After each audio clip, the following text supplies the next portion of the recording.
Hey, Brian from Garage Hall. Today I have a 25-foot 50 amp extension cord, and why you would need this is if you have your generator in an area where you need to get the best air circulation, but it's too close to your house or your garage, and you are going to mount a different electrical outlet to plug it into. You would have 25 feet to be able to mount this away from. So inside the box, you basically get a bunch of things. So let's open it up.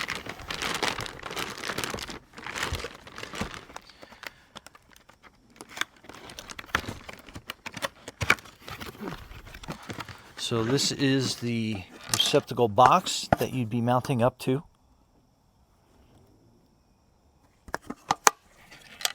That gives you kind of an idea. You have a couple different mounting options to drag the wire into, either through the back or through the bottom. You have a couple different little seals to mount that, as well as the mounting screws. So basically everything you need for that.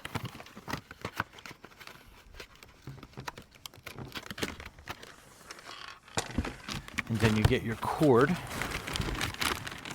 Like I said, it is nice and beefy. It is definitely a little on the heavier side. And the cool thing is it does come with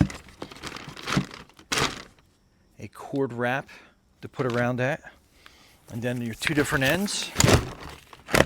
So that is the end that will plug into your receptacle, and it does have a screw fitting, so that will make a nice tight connection. And then this is the adapter that you would need on your generator, and you just pull it off. So you have the 3 prongs and then a ground wire there, just to give you an idea. And like I said, that is a nice big beefy cord.